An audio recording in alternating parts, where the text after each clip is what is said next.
सुहेलदेव भाटिया समाज पार्टी एसपीएसपी के अल्पसंख्यक शाखा ने एक समीक्षा बैठक और एक पुरस्कार समारोह आयोजित किया। भाजपा नेता अरुण राजभर ने कहा कि पार्टी के 18 विंग हैं, जिसमें अनिल राजभर समीक्षा बैठकों की देखरेख कर रहे हैं। 2002 से पार्टी की वैचारिक दिशा का पालन करते हुए इसके विघटन के बाद पुनर्जीवित अल्पसंख्यक विंग राज्य अध्यक्ष खुर्शीद आलम के नेतृत्व में सदस्यता को मजबूत करने और अपने सदस्यों के काम की समीक्षा करने के लिए काम कर रहे हैं। सुहेलदेव भारतीय समाज पार्टी में लगभग 18 प्रकोष्ठ हैं और हर प्रकोष्ठों के संगठन की समीक्षा बैठक लेने की जिम्मेदारी डॉक्टर अरविंद राजभर के पास है,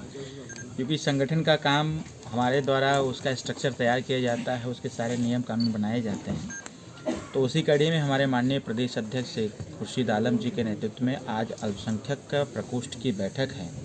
और आज उत्तर प्रदेश के वो महत्वपूर्ण पदाधिकारी उपस्थित हो रहे हैं, जिनके जिम्मे जब अल्पसंख्यक प्रकोष्ठ के संगठन को भंग करने के बाद जब बहाल किया गया तो उसके बाद से कुछ जिम्मेदारियां दी गई थी, सदस्यता अभियान का, संगठन विस्तार का और कार्यकर्ताओं के कार्य की समीक्षा का।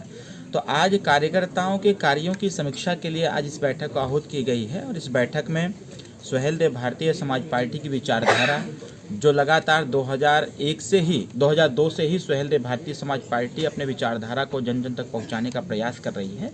और भारतीय संविधान के मानक के अनुसार समता, स्वतंत्रता, बंधुत्व और न्याय के साथ साथ जो हर भारतीय नागरिक का फंडामेंटल राइट है, मूलभूत अधिकार है, रोटी, कपड़ा, मकान, शिक्षा, दवाई, इस पर भी हम बातचीत करेंगे। और ख़ास करके जो अल्पसंख्यक समुदाय के लोग हैं, इनके बीच की जो विसंगतियां हैं, जो सरकारी सुख सुविधाएं उनको प्राप्त नहीं हो पा रही हैं, आज इन सारी चीज़ों से भी हम अपने कार्यकर्ताओं को अवगत कराएंगे कि जब आप अल्पसंख्यक समुदाय के मध्य जाएं, उनके बीच में जाएं,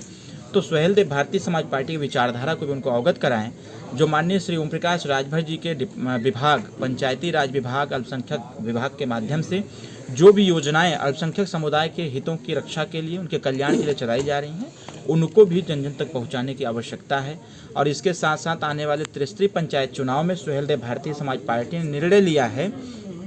कि लगभग 22% हम टिकट अल्पसंख्यक समुदाय को देंगे त्रिस्तरीय पंचायत चुनाव में, और उनको भी जिला पंचायत लड़ा करके, ग्राम प्रधानी लड़ा करके उनको भी राजनीतिक स्तर पर और मजबूत करने का व्यवस्था बनाया जाए। सर, आप एनडीए दल के सहयोगी दल हैं और लगातार देखा जा रहा है मुस्लिम समाज आपसे काफ़ी जुड़ रहा है, तो मिल्कीपुर विधानसभा में उपचुनाव होना है, क्या लग रहा है मुस्लिम समाज आपसे जुड़कर इस बार भाजपा को वोट देगा? देखिए, मुस्लिम समुदाय सिर्फ मिल्कीपुर ही नहीं, अभी विगत लोकसभा का चुनाव हुआ, लोकसभा के चुनाव में भी चढ़ बढ़ करके लोगों ने हिस्सा लिया, क्योंकि केंद्र की योजनाएं हैं, जो केंद्र की व्यवस्थाएं हैं, उस केंद्र की व्यवस्थाओं का लाभ मुस्लिम समुदाय भी उतना ले रहा है जितना हिंदू समुदाय ले रहा है। तो कहीं न कहीं हमारी भारत सरकार, एनडीए सरकार ने सबको एक रास्ते पर लेके चलने का निरंतर प्रयास किया है। अगर उसने योजनाएं बनाई है व्यक्ति विशेष या समूह के लिए, तो उस समूह में हर वर्ग, हर धर्म, हर जाति के लोग हैं, सबके लिए व्यवस्था बनाई है। इसलिए मेरा मानना यह है कि 2024 लोकसभा चुनाव में जिस प्रकार से मुस्लिम समुदाय की महिलाएं, पुरुष, युवा मिल करके इस देश को एकजुट रखने का निरंतर प्रयास करते हैं और एकजुटता के लिए लोकतंत्र को स्थापित करते हैं, लोकतंत्र को स्थापित करने के लिए संविधान के द्वारा दिए गए अधिकार, एक वोट के मताधिकार का प्रयोग करके कहीं न कहीं इस देश को सजाने संवारने का निरंतर प्रयास किया है। शायद उसी की देन है कि आज हम सब लोग यहाँ पर बैठ करके संगठनात्मक चर्चा कर रहे हैं। सर, एक आखिरी सवाल, प्रयागराज में महाकुंभ चल रहा है, जिसको लेकर अखिलेश यादव ने कहा जो आंकड़े जारी किए जा रहे हैं वो सब फर्जी हैं। अखिलेश यादव के बयान पर हम क्या कहें? अखिलेश यादव जी कब क्या बोल देते हैं, उनको यह बात समझ में आनी चाहिए। अभी अखिलेश यादव जी ने कहा कि कुंभ में, मतलब गंगा नदी में समस्त देश के पापी जाकर के नहा रहे हैं। तो अभी 3 दिन पहले उन्होंने ही एक ट्विटर हैंडल से ट्वीट किया था गंगा नदी में स्नान करने का। हम पूछना चाहते हैं कि आप कौन सा पाप धुलने गए थे वहाँ पर? आप अगर सबको कह रहे हैं कि जितने पापी हैं इस देश के वो महाकुंभ में डुबकी लगा रहे हैं, गंगा नदी में डुबकी लगा रहे हैं, तो आपने क्या पाप किया था? वो नहीं बताएंगे, मैं बताता हूँ उन्होंने क्या पाप किया था। जब उत्तर प्रदेश में 4 बार सरकार समाजवादी पार्टी की थी, तो उनका सबसे बड़ा पाप यह था कि मुसलमानों का वोट लिया, लेकिन मुसलमानों का हक हिस्साधिकार नहीं दिया।